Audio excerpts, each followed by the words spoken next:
श्री गजानन विजय अध्याय 14 श्री गणेशाय नमः. हे कौसल्यात्मज रामराया, हे रघुकुलभूषणा, करुणालया सीतापते, करादया आता या लेकरासी. ताटिकात्व उद्धारली, अहिल्या शिळा सजीव केली, शबरीची पुरवली इच्छा तो दशरथे. भक्तरक्षणा कारण सोडिले नृपसिंहासन, वानर केले बलवान केवळ आपल्या कृपेने. शिळा तरल्या सागरी, तुझ्या नामे रावणारी, बसविलास गादीवरी, भक्त आपला बिभीषण. जो जो आला शरणपदा, तुझ्या की हे आनंद कंदा, दैन्य दुःख आपदा त्यांच्यात्व वारिल्यास. हे मणी आणावे, दास गणूच संभाळावे, बालकाने धावावे, जननी विना कोणाकडे. तू जननी जनिता सद्गुरु, तू भक्ताचा कल्पतरू, भवनदीचे भव्यतारू, तूच की रे रामराया. एक खेडे गावाचा रहिवासी, मेहकर तालुक्याचा, बंडू तात्या नावाचा ब्राह्मण होता विबुध हो. हा बंडू तात्या ब्राह्मण सदाचार संपन्न, उदार होते ज्याचे मन, गृहस्थ आश्रम चालवी. श्रोते या प्रपंचात, संकटे येती अतोनात, परी नाही पहा सुटत, लोभ त्याचा मानवा. या बंडू तात्या घरी पाहुणे येती वरचेवरी, तो अवघ्याची साच करी, सरबराई निजांगे. ऐसा क्रम चालला, संचय अवघा संपला, आली पाळी बिचाराला, कर्ज काढणे साहूचे. घरदार पडले गहाण, अगणित झाले तयारून, लोकाप्रती दावण्या वदन, लाज वाटू लागली. विकावयान काही उरले, सदन अवघे साफ झाले, भांडे कुडे तेही गेले, काय विपत्ती वर्णावी. तगादे करती सावकार, शिपाई धाडून वर, भागवण्यासी दोन प्रहार, अडचण पडू लागली. कांता बोले टाकून, मुले करती अपमान, पत गेली उडून, उसने कोणी देती हो. ऐशा तापे तापिली, जीव द्याया तयार झाला, पैसा संपता प्रपंचाला काही नसे किंमत. जे सुखाचे वाटे स्थान, तेच दुःखाचे निकेतन, संपून गेल्यावरी धन, सहज होते न्याय हा. बंडू तात्या विचार करी, जीव कुठे देऊ तरी, अफू खाऊन मरू जरी, तरी ती घ्याया पैसा नसे.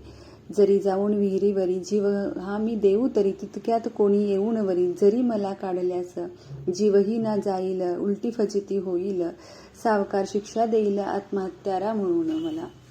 यापेक्षा हिमालया जावे वाटे जीव द्याया, आत्महत्येच्या ते ठाया दोषहीन लागेल. ऐसा करुणी विचार पडला घरच्या बाहेर, अखेरचा तो नमस्कार केला त्याने प्रपंचाला. एक लंगोटी घातली, राख अंगा लाविली, तयाने ही युक्ती केली, ओळख आपली बुजवाया. श्रोते अब्रुदारासी, जननिंदेचे मनासी, भय वाटे अहर्निशी, हे सकळासी ठाऊक. बंडू तात्या म्हणे मणी, हे दीनदयाळा चक्रपाणी, अवकृपा मज लागोणी, कारे ऐसे केलास. तुझ्यावरी विश्वास माझा पूर्ण होता अधोक्ष जा, तू रंकाचा करसी राजा, ऐसे ऐकले पुराणी. ते सर्व खोटे झाले, प्रत्ययासी माझ्या आले, व्यर्थ कवीनी रंगविले चरित्र तुझे नारायणा. आता जीव देतो परी, तुझ्यावरी मी श्रीहरी, याचा विचार काही करी, हत्या नको घेऊ मम. ऐसे मणी बोलला, तिकीट घ्याया लागला, तो एक भेटला विप्र त्यासी स्टेशनात. आत्ताच हरिद्वाराचे तिकीट नको घेऊ साचे, घेऊन दर्शन संताचे, मग जावे हरिद्वारा. आपल्या वराड प्रांतात श्री गजानन महासंत आहेत अवतरले सांप्रत, त्यांच्या दर्शनात जाय तू. संत दर्शन आजवरी, वायाने गेले भूमीवरी, उगीच त्रासून अंतरी, भलते काही करू नको. ऐसे बोलता ब्राह्मण तात्या गेला गोंधळून, म्हणे हा मनुष्य कोण, अवचित मसी भेटला. किंवा याने ओळखले मी बंडू तात्या म्हणून भले, काही न माझा तर्क चाले, पुसू तरी ते कसा. काही असो शेगावासी, जाऊन वंदू समर्थासी, ऐसे बोलून मनासी, शेगावासी पातला. दर्शना गेला ब्राह्मण, तो महाराज बदले हसून, कारे देशी जाऊन प्राण, हिमालयासी बंडू तात्या. अरे आत्महत्या करू नये, हताश कदापि होऊ नये, प्रयत्न करण्यात चुकू नये, साध्या वस्तू साधण्यास. आता जरी दिलास प्राण प्रपंचाशी त्रासून, तरी येशील घेऊन, जन्म पुन्हा ते भोगावया. नको जाऊ हिमालया, गंगे माझी प्राण द्याया, परत आपल्या घरी जाया, वेळ वेड्या करू नको.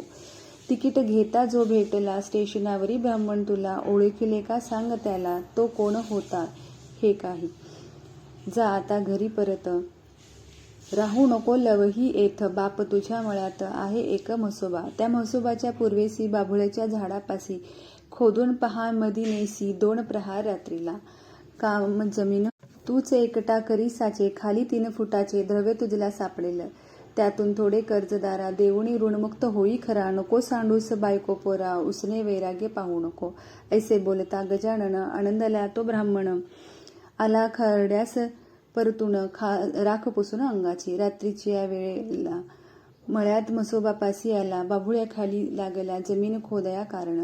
तो 3 फुटावर लागली श्रोते घागर. एक तांब्याची साचार वेळणी होती तिच्या मुखा.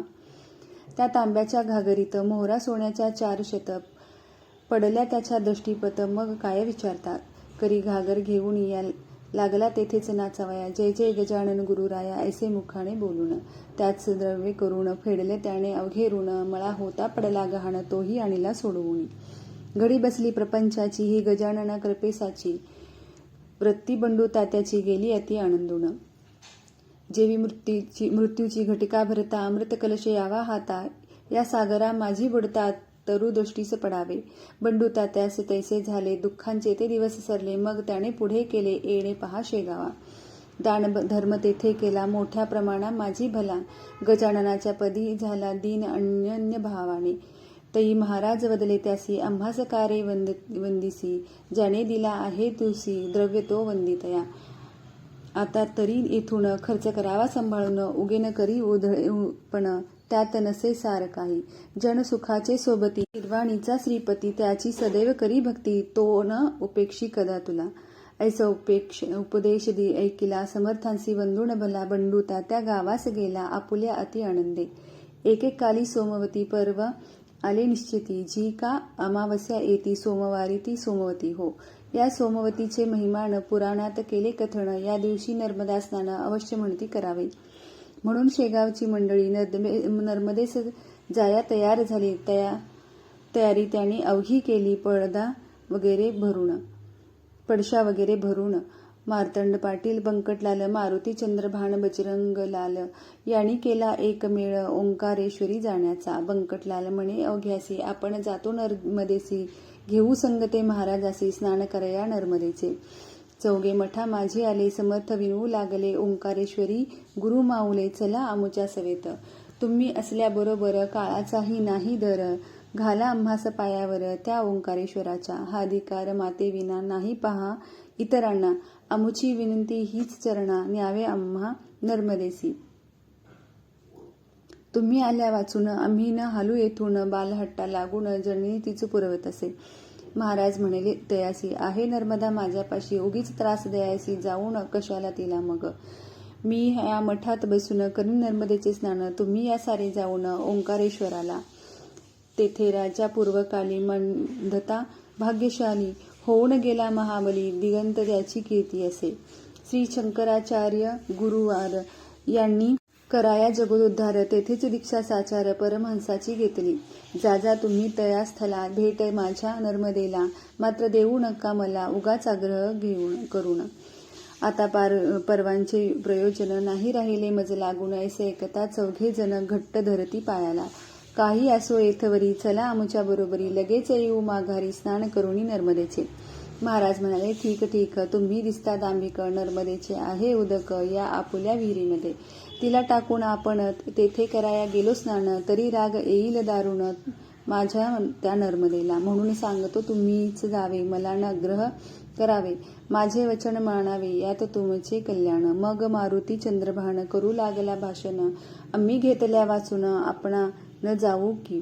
समर्थ म्हणाले मी तेथे आल्या होईल विपरीत. मग तुम्ही दोष मात्र देऊ नये आम्हाला. ऐसे मठात बोलणे झाले. अवघे ओंकारेश्वराला आले. पर्वासाठी मिळाले लोक तेथे अपार. नर्मदेचे अवघे घाट स्त्री पुरुषाने भरले दाट. मुंगीलाही नसे वाट जाया हरांच्या मंदिरी. कोणी स्नानास उतरले, कोणी संकल्प ऐकू लागले, कोणी घेऊन बेलफुले जाऊ लागले मंदिरात. कोणी बर्फी पेढे खावा म्हणून खाऊ लागले मेवा. थव्यामागे लागला थवा तेथे भजन कर्यांचा. पर्व संपेपर्यंत अभिषेकाची मंदिरात गर्दी झाली अत्यंत. शब्द कोणाचा कोणा न कळे.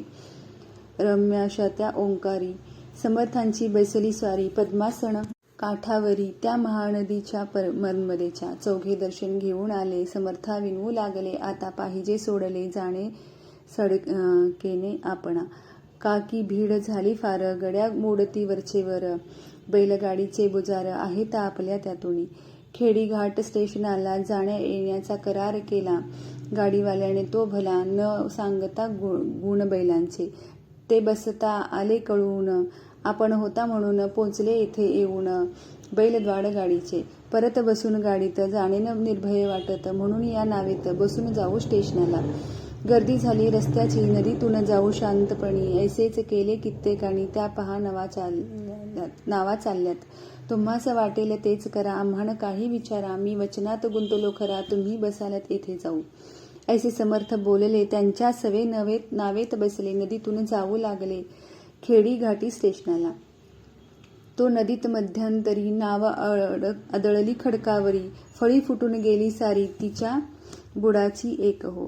छिद्र पडले आरपार, येऊ लागले आत नीर. नावाड्याचे सत्वर नदीत उड्या टाकल्या. परी महाराज निर्धास्त होते, गिनगिनगणात बोते. ऐसे भजन मुखाते चालले होते अखंड. मार्तंड बजरंग मारुती घाबरून गेले अति. उडू लागली धडाधडा छाती, बंकटलालाची विभूत हो. अवघे समर्थ बोलले, आम्ही अपराधी आहो भले. आम्ही न तुमचे ऐकले शेगावात दयाळा. त्याचे दिले आम्हा फळ, तुम्ही आज तात्काळ. नर्मदाच झाली काळ, आम्हा लागी बुडवाया. गुरुराया आपुली वाणी, वेदतुल्य मानू येथुनी. वाचवा तो संकटातुनी, शेगाव दृष्टी पडू द्या. ऐसे जोते बोलतात, तो निम्म्यावरती पाण्यात. नाव बुडाली लोटत लोटत, एक फरलांग गेली हो.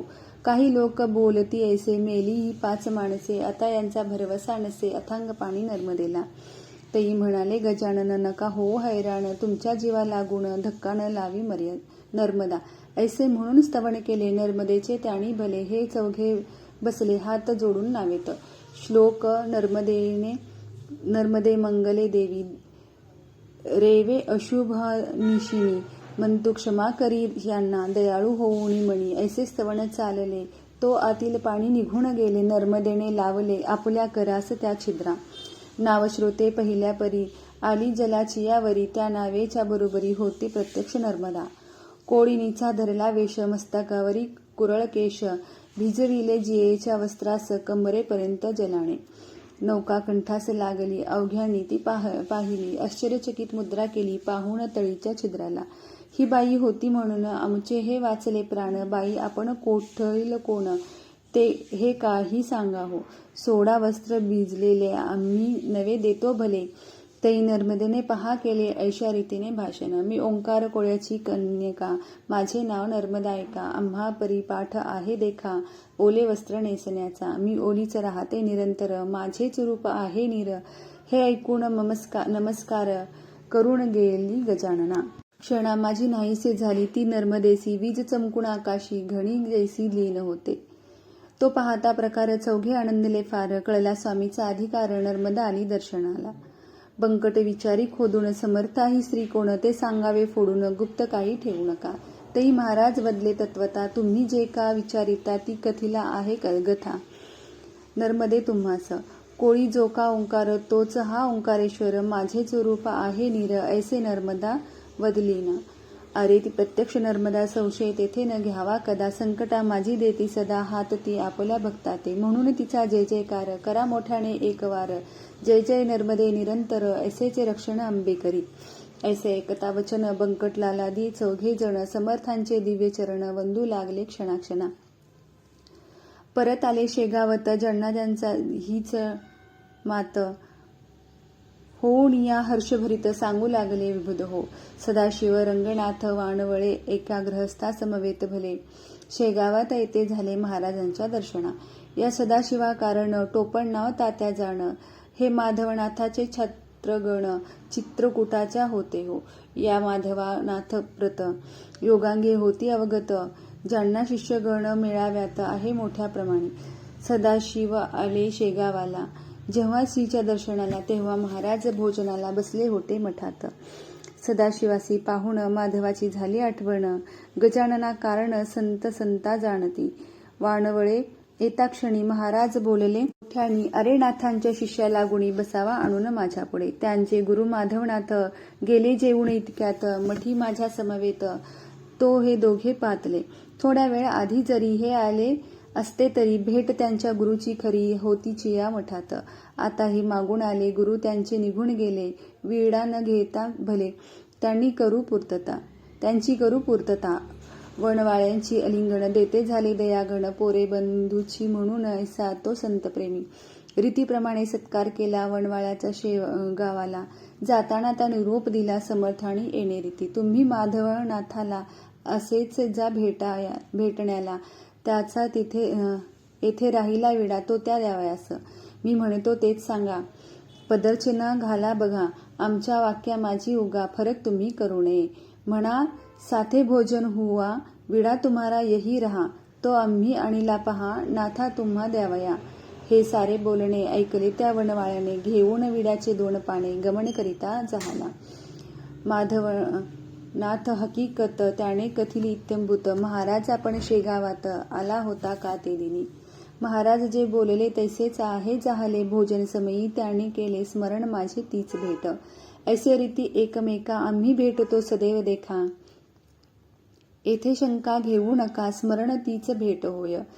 त्यांचा माझा एक प्राण, शरीर ही मात्र भिन्न भिन्न, हे आहे खोल ज्ञान, ते न इतक्यात कळे तुम्हा. बरे झाले आणिला आमुचा विडा तुम्ही भला, जो होता राहिला शेगावी शिष्य हो. पाणी देता वनवाळ्यांनी ती भक्षुली नाथानी, खलबत्त्यात कुटणी थोडा प्रसाद दिला त्याला. संत भेटी होती कैसी, हे चांग देव 65सी, सांगते झाले ज्ञानराशी श्री ज्ञानेश्वर महाराज. ती 65 मणी आणा, म्हणजे हा कळतील खुणा, स्वानुभवाच्या ठाई जाणा, वावन तर्क कारणे. योगी वाटेल येथोनी, भेटेल एकमेका लागुनी, भेट ठाईच बैसोने, होते त्यांचे कौतुक हे. शेख महमद गोंद्यात, तुकाराम होते देहूत, आग लागता मांडा पाप्रत, देहू माझी कीर्तनाच्या. ती श्री शेख महामंदाणी, विझवली श्री गोंद्यात बैसुनी, हे महीपतीने लिहुनी, ठेवले भक्ती विजयात. जाऊन होळी खेड्यात, विहिरीत बुडता पाटील सूत, वाचविले देऊन हात, महाराज माणिक प्रभूंनी. खरा योगी असल्याविना ऐसे कौतुक होईना, हे न साधे दांभिकांना त्यांनी गप्पाच माराव्या. योग अवघ्यात बलवत्तर, त्याची न एक कोणा सर, करणे आपल्या राष्ट्रोद्धार, त्यांचा अवलंब करा हो. श्री दासगणू विरचित हा गजानन विजय नामे ग्रंथ, ऐकोत सदा प्रेमळ भक्त, निष्ठा ठेवून ग्रंथावरी. शुभम भवतु. श्री हरी अर्पणामस्तु. इति 14दशाध्याय समाप्त.